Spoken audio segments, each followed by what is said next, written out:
ra'aituni wa inni la akhirru lima baina minbari Rasulullah sallallahu alaihi wasallam wa hujrati Aisyah radhiyallahu anha wa khushiyan alayya wa yajibul jari wa yadhu rijlahu ala ummi wa yara anni majnunun wa ma bi min jununin ma bi illa al-Bukhari.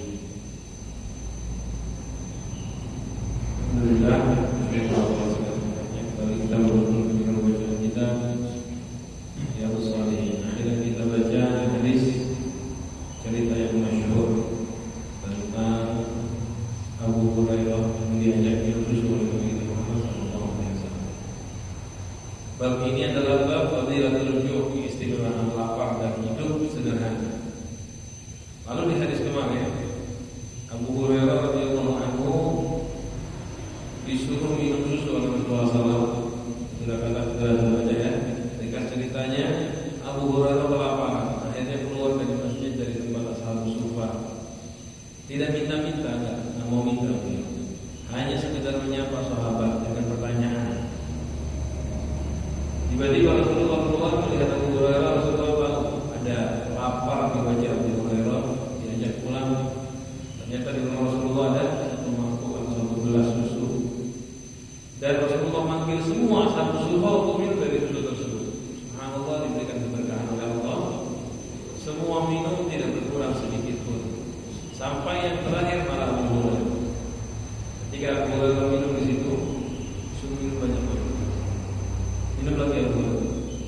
Minum lagi Abu Hurairah. Minum lagi Abu Hurairah. Sampai Abu Hurairah bilang, ya Rasulullah, demi Allah, susu yang masuk sekarang ini sudah tidak ada jalan lagi. Jadi nggak mampu lagi minum, sudah penuh Bapak. Nah, dipertanyakan ya, makan sampai penuh itu boleh nggak? Kurang baik. Sampai kenyang kurang baik. Ini kan babnya bab fadilah lapar. Ulama mengatakan kenyang itu yang tidak baik kalau dilakukan terus menerus. Kenyang itu kalau yang tidak baik dilakukan terus. Kalau seperti Abu Hurairah yang hari-hari lapar terus dan habis minum susu itu belum tentu dia sampai besok bisa makan. Karena beliau udah 2 hari atau 3 hari belum makan. Saya mengizinkan. Tapi bukan karena syahwat. Bukan. Jadi di agama itu nggak ada kerepotan. Ini baru makan beberapa hari yang makan puas apa? Seperti itu. Dan Rasulullah itu ya, bukan Abu Hurairahnya yang Abu Hurairah minum sedikit stop. Tapi Rasulullah bilang minum lagi, minum lagi, minum. Sekarang hadis selanjutnya masih Abu Hurairah juga ya. Ceritanya Abu Hurairah. Jadi Muhammad bin Sirin seorang tabi'in. Dari Abu Hurairah radhiyallahu anhu. Jadi Abu Hurairah cerita kepada muridnya Muhammad bin Sirin di tafsir. Apa itu artinya aku melewati, aku melihat pada suatu saat itu dalam bahasa Arab bukan diartikan kalimatnya ra'aituni, aku melihat diriku, wa inni la akhiru, dan aku sedang tersungkur jatuh lima baina minbari Rasulullah ila hujrati Aisyah radhiyallahu anha, antara mimbarnya Nabi Muhammad SAW dan hijr atau kamarnya Siti Aisyah, ruangan Siti Aisyah. Antara mimbar Nabi dan kamar Siti Aisyah, dan baru saat itu di situ jatuh maghsyiyan alaihi, pingsan, jatuh tersungkur pingsan. Wajibul jadi, ada orang datang nggak kenal, nggak tahu. Wajibul rijlahu ala unuki, dia taruh kakinya di lehernya Abu Hurairah. Dilihat siapa ini di dalam masjid nyusap sobek kepalanya Allah itu. Wajibul majnun, dia kira aku tidak waras.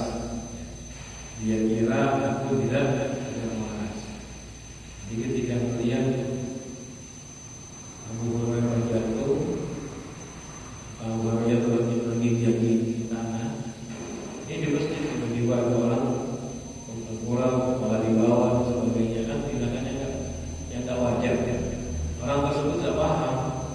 dikira Abu Hurairah gak waras, digoyangkan, kakinya ditaruh di leher. Dulu dia kalau bilang sopan, emang gak sopan. Dulu orang-orang Badui zaman dahulu itu adatnya mereka ya, kaki dekat kepala itu tidak masalah. Tapi ini bukan di adat Islam. Islam nggak boleh gitu. Saya sendiri ngeliatin Badui lagi bangunin orang tidur pakai kaki. Apa yang ditendang-tendang kepala gitu? Pakai kaki.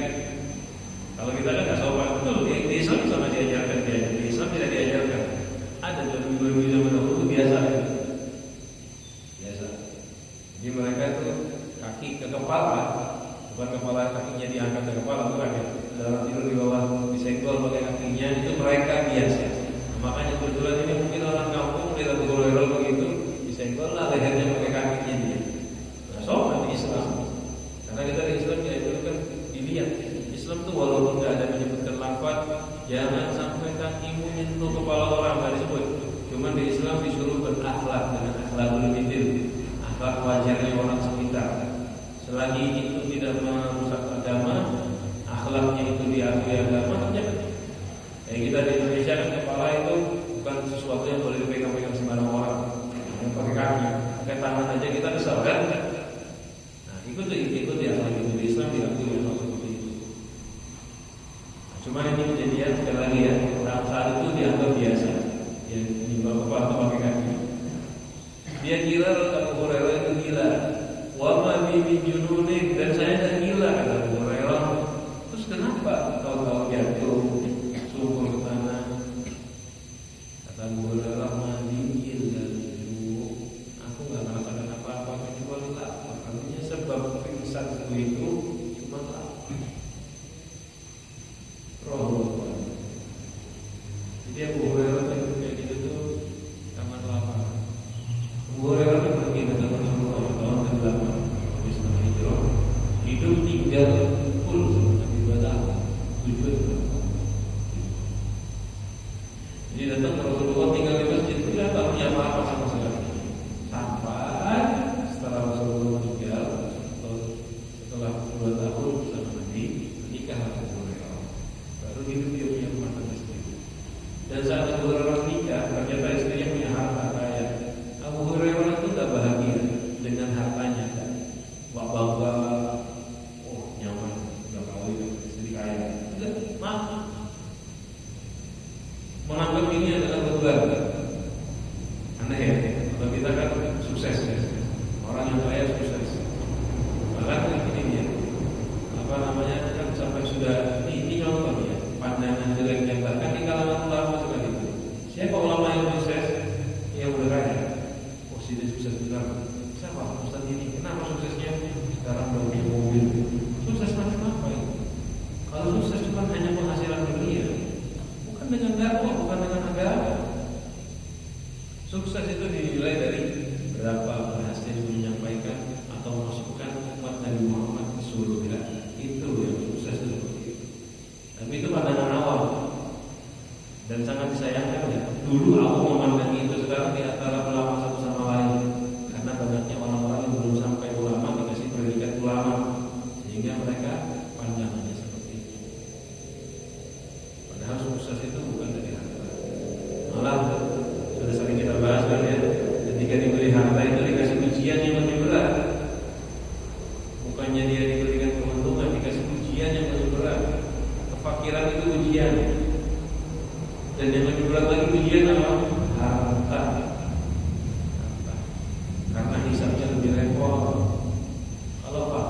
udah nggak punya, mudah-mudahan semuanya berisi kendaraan, mobil yang nyaman, tapi hatinya nggak dikasih memikirkan. Warna Aisyah ada selanjutnya dari Siti Aisyah radhiyallahu anha. Ini seperti kita bilang kemarin ya, penjelasannya sudah berulang, jadi kita bahasnya ringkas saja. Dari Siti Aisyah radhiyallahu anha, kalau beliau mengatakan ya Rasulullah SAW, Nabi Muhammad SAW meninggal, wadir'uhu dan baju perangnya, marhunatun itu digadaikan. Jadi pasnya kalimat orang itu dijadikan jaminan hutang, dijadikan jaminan hutang. Indah Yahudiyin, pada seorang Yahudi. Hutangnya berapa? Di Talabi So'an Syair, 30 sok dari gandum. Jadi baju perang Nabi Muhammad SAW itu dijadikan jaminan hutang. Berapa hutangnya? 30 sok, berarti sekitar 82 kilo.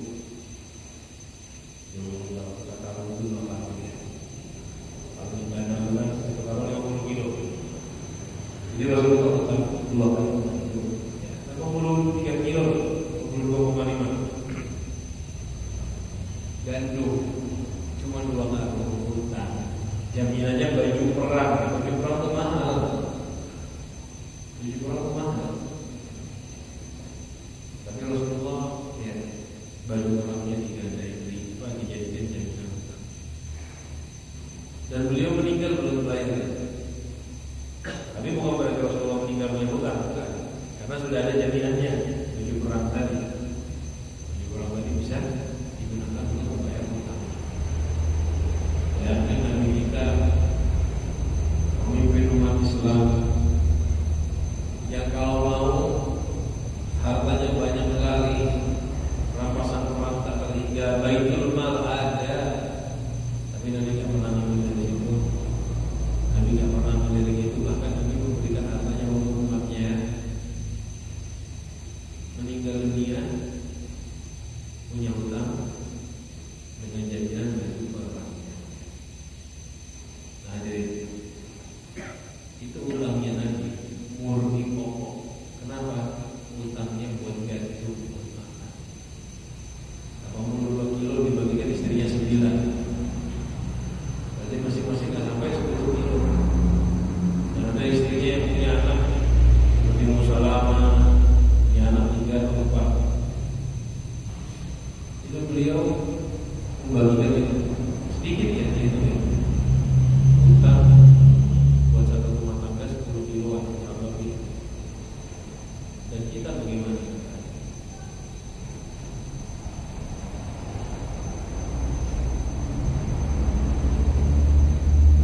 Dulu Nabi Muhammad itu sering kali berkata banyak, tapi tidak pernah yang namanya berpikir mengelola harta. Tapi hadirin subhanallah, kekayaan Islam selalu berlambah. Tetapi kalau ada pikiran mengelola harta, kekayaan Islam berkurang, kekayaan individu yang bertambah. Jadi kalau kita lihat zamannya sahabat Rasulullah dan sahabat, mereka itu pikirannya bukan ngambil untung, tapi memberi untung. Itu pikirannya mereka. Makanya Islam itu cepat sekali sukses. Untuk seorang Nabi Muhammad yang berdakwah hanya 20 tahun sampai menguasai beberapa negeri. Habis itu sampai di zaman Sayyidina Umar, membuka fatah sampai ke Roma segala macam. Dengan memiliki harta banyak, hartanya banyak sekali. Kok bisa begitu? Apakah ahli mengelola uang? Mereka punya pikiran saja bagaimana menguntungkan orang lain, berkorban untuk orang lain, baru terus. kita di akhir zaman yang kita lihat dari sini, kita semua mikir bagaimana saya dapat untung dari muslimin.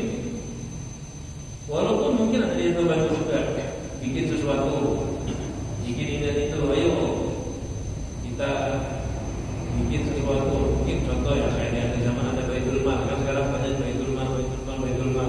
Bagus niatnya ngebantu muslimin, tapi ngambil untung, pasti ngambil untung. Utang di Baitul Mal ada aturannya, walaupun dengan secara syar'i, alhamdulillah ya, masih banyak yang pakai syar'i, tapi nyari untung. Coba kalau zaman Rasulullah, Baitul Mal itu nggak ada ngambil untung, tapi anehnya malah berkembang, malah sukses. Nah begitu, ketika udah mulai zaman Sayyidina Utsman, di akhir-akhir Sayyidina Umar itu udah mulai kelihatan, mulailah beberapa orang yang akan jadi pemimpin kepengen cari untung. Begitu, subhanallah gitu. Walaupun mereka kadang-kadang punya siasat. Di zaman Sayyidina Utsman tuh udah ada beberapa orang dari pembesar Quraisy sebelumnya, dari orang-orang besar di Mekah yang punya siasat bagus. Yang harusnya dulu zamannya Nabi Muhammad siasatnya kepemimpinannya masih baru-baru. Karena waktu Rasulullah memimpin, yang banyak ikut sama Rasulullah itu orang-orang bawahan di awal. Sedikit dari Rois, dari raja yang sebelumnya udah jadi raja, sebelumnya jadi pemimpin, sedikit. Tapi malah sukses. Giliran maju ini yang aslinya raja-raja, pemimpin-pemimpin malah gagal. Kenapa? Pikirannya mereka itu cari untung. Kalau pikirannya Rasulullah dan sahabat sebelumnya memberikan keuntungan. Sayyidina Abu Bakar habis hartanya muslimin. Sayyidina Umar tak punya apa-apa, sedikit pun ngambil dari Baitul Mal buat dirinya enggak. Saat itulah berhasil. Nah, kalau yang maju menjadi pemimpin ingin ngambil keuntungan, nggak usah ditanya. Ini pemimpin Islam, apalagi cuma pemimpin negara, apalagi cuma pemimpin daerah yang memang dasar maksudnya bukan buat agama, itu sudah jelas tadi. Kita ambil hasil yang saya maksud ini pemimpin agama. Kalau pemimpin dunia nggak usah ditanya, pasti mau ngambil untung, mungkin enggak. Kalau nggak mau ngambil untung, nggak mungkin maju mereka, nggak mungkin maju. Pemimpin Islam kayak khalifah itu kalau sudah ada, jangan kan pemimpinnya semua muslimin, sudah ada yang ingin untung, jarang berhasil. Karena dunia itu kalau kita inginkan rusak. Kalau kita ingin dunia rusak, begitu ya. Rasulullah pun nggak ada sama sekali ingin ngambil keuntungan, sampai-sampai pas meninggal punya utang. Tapi diingat ya, satu, utangnya Nabi itu pada hakikatnya sudah terbayar, uangnya ada. Soalnya Nabi apa jaminan? Nah begini aja. Itu Nabi. Yang kedua, hutangnya itu untuk pokok buat makan. Ini jangan jadi dalil Nabi aja hutang kita boleh ke hutang, nggak boleh. Bukan nggak boleh hutang, boleh, cuman jangan hutang sampai kayak gitu.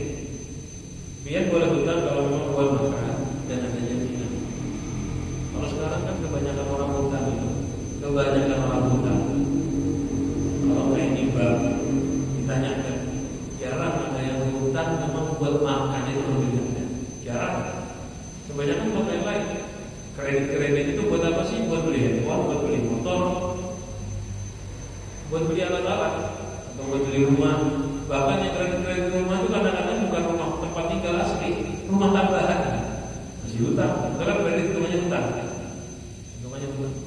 Kalau kredit yang bank itu sistemnya hutang aslinya. Hati-hati ya makanya.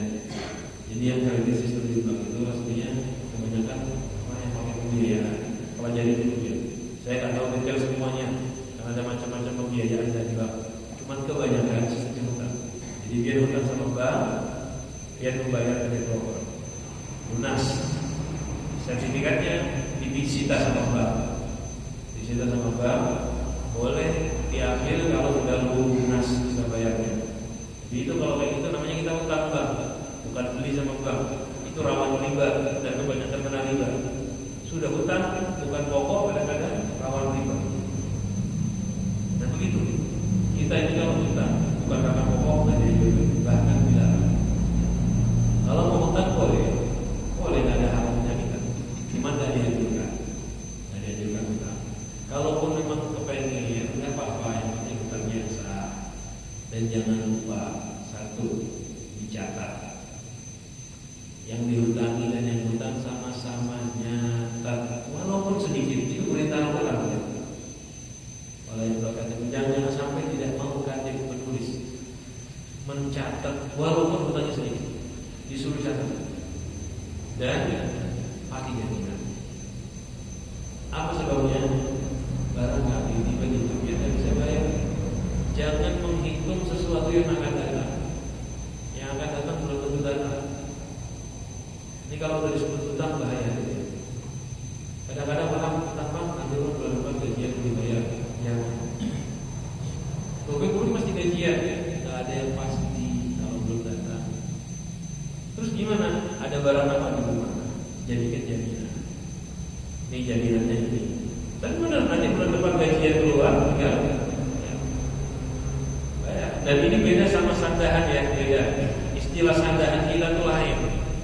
Kalau roh secara syar'i itu kita hutang, terus kita ngasih ini jaminan hutang saya. Ini nanti dijual. Kalau harganya cukup buat bayar hutang dibayarkan. Kalau kurang berarti masih hutang. Kalau lebih dikembalikan. Nah itu masalahnya kita. Saya utang 1 juta, barang sandahan saya 5 juta, nggak mampu bayar, gimana? Dari barang ini dijual dengan wajar penjualnya, laku 5 juta, kembali ke saya 4 juta, 1 jutanya buat bayar. Kalau sekarang, pokoknya yang disandahkan ya diambil, itu riba. Dan juga termasuk riba ketika barang sandahannya tadi barang yang dijadikan jaminan, ini jaminan hutang saya, oke. Itu boleh memang disimpan saya yang hutang atau disimpan dia yang menghutangi, boleh, terserah siapa yang megang. Cuma kalaupun dia menyimpan, dia nggak boleh pakai menggunakan itu kecuali dipinjam. Jadi barang itu barang pemilik hutang, barang orang hutang, dia hutang sama orang dia, jaminannya kendaraan dia. Itu kendaraan dia di mana ditaruh sama yang hutang itu. Soalnya kalau dia bawa juga bisa, percuma aja dijadikan jaminan kalau dibawa. Oke, dibawa sama dia, disimpan di rumahnya. Itu dia nggak boleh pakai, karena itu mau motor dia, kendaraan dia. Kalau dia mau pakai boleh nggak? Izin. Dan setelah besok izin dulu pakai lah, harus izin. Kalau dijadikan syarat, dengan syarat belum harus pakai, jadi riba. Jadi saya hutang sama kamu, jaminannya kendaraan ini. Oke, saya kasih hutang dengan syarat kendaraannya belum pakai ya, riba. Loh kenapa? Syarat memakai kendaraan itu syarat ngambil manfaat. Jadi dia ngasih hutang tapi dia ngambil keuntungan. Kalau ditaruh di akad ya, ditaruh di akad, jadi riba. Itulah pentingnya. Sebelum melakukan hutang macam itu boleh aja menyatakan kendaraan boleh, tapi dengan caranya syariat. Kalau dulu tuh menyandang barang itu dua macam, 3. Barang saya pegang, hutang, cuma ditulis di kertas jaminannya adalah ini, saya pegang, apa? Tapi ini nggak boleh saya jual, nggak sah kan kalau saya jual sekarang ini. Adanya barang saya ini saya jual ke orang nggak sah, karena ini barang sedang terikat dengan satu akad. Atau yang kedua biar yang pegang itu paling aman, buat dianya yang menghutang. Yang ketiga di paling bijak. Apa itu? Cari orang ketiga yang aman. Saya hutang sama dia hutang ke saya, ada jaminannya. Jaminannya ini sama orang ketiga. Ini jaminan hutang kita. Nanti kalau nggak bisa bayar, dijual sama pihak ketiga. Dibayarkan hutang, ada jaminan dikembali. Itu dia ya. Rasulullah kenapa pakai jaminan? Itu tadi sebab.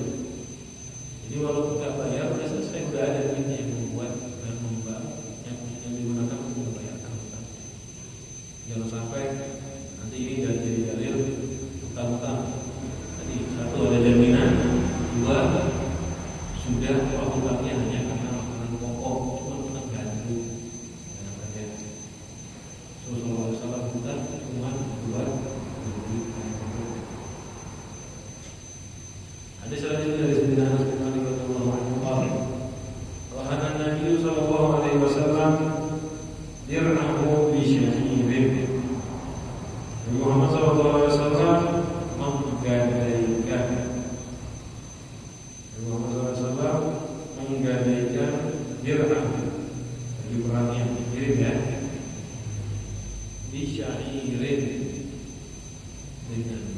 Wa masyaitu, dan aku berjalan dengan Rasulullah SAW dan Nabi bi khubzin sya'irin, membawa roti dari syair, dari gandum. Wa ihalatin sadiqah, dan ihala sadiqah. Sadiqah itu ihala itu yang sudah lemak, lemak yang sudah lunak. Jadi lemak yang dicairkan, bahasanya gitu ya. Masyaallah dari as-sadiqah. Sadiqah itu yang sudah berubah. Kenapa udah kelawasan? Ini lemak yang udah agak lama. Jadi dulu tuh nanti lemak dari unta, dari kambing dimasak kayak dimasak, jadi kayak minyak. Itu dibuat lauk. Makanan dulu kan nasinya mau tidak ada. Ini cuma lemak aja dicairkan, dibuat lauk. Nah, beliau bawa roti dan lemak itu tadi. Tapi lemaknya saya nih udah berubah baunya. Bukan lemak baru, bukan yang nyaman. Bahasa kita tuh apa ya? Kalau makanan bukan bau busuk, bukan. Sudah semalam sudah nginap, berubah. Tapi ini udah agak lama. Soalnya lemak itu awet dia. Awet, dia tahan dia kayak minyak. Kata Sayyidina Anas bin Malik, Nabi Muhammad itu pernah mengutakkan dan pernah menjaminkan, menggadaikan dari kurangnya dia dulu. Lalu saya pernah ngasih makan beliau roti cuma dengan lemak cair yang sudah berubah. Jadi jadinya bisa ya. Nabi Muhammad makan itu saja roti sama minyak, bahasa kita begitu. Saya pernah melihat waktu itu ada teman-teman dari Afrika, dari kampung ya, bukan dari Afrika yang kota besar. Ingat saya itu dari Tanzania, dari daerah kampungnya Tanzania. Mereka aja habis makan siang kumpul mereka orang Afrika. Itu kebanyakan orang laki-laki mereka yang datang ke rumah kita di sofa, duduk makan bersama. Saya dipanggilnya gitu. Saya akan sama mereka, diajak makan bareng. Tahu makannya apa? Kita tuh kalau anak-anak Indonesia bikin acara kumpul masak nasi, yang namanya pakai kare, untuk ayam segala macam, kan namanya ada acara. Mereka makannya apa? Roti sama mentega. Ada gula, ada roti dicolek mentega. Roti dicolek pakai mentega. Itu aja. Dan itu sudah makanan enak buat acaranya mereka. Jadi saudara-saudara kita tuh banyak yang biasa aja. Roti dicolek pakai mentega, enak kan? Kalau yang sesekali mungkin lain cerita, ini buat acara khusus. Kalau kita kan roti diolesin mentega masih dikasih coklat, dikasih ini dan itu. Ini enggak, roti sama mentega aja. Rotinya roti itu, roti Varansi, roti yang ada keras. Jarang di Indonesia. Ada itu makan roti pakai. Walaupun sakit itu yaqul, dan aku pernah mendengar Rasul bersabda kepada Sayyidina Anas, "Asbah li ali Muhammad sallallahu alaihi wasallam." Nabi Muhammad itu sekeluargaan semuanya tidak pernah di pagi atau sore hari menyimpan satu sok. Tidak pernah menyimpan satu sok. Satu sok itu 2 kilo 750 gram, 2 kilo 7,5.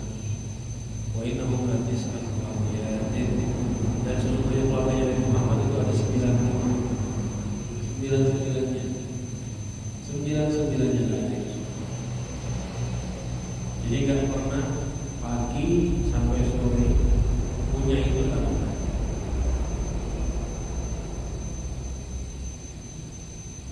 Ya deh, Nabi kita seperti itu sallallahu alaihi wasallam. Dan itu tak mengurangi kemuliaannya. Dan itu tidak merusak kebahagiaan rumah tangganya kita. Bahagia rumah tangganya. Kenapa kita tak bahagia kalau susah? Karena kita tidak didorong dan meminta. Karena kita mengira kekayaan itu kebahagiaan. Karena kita mengira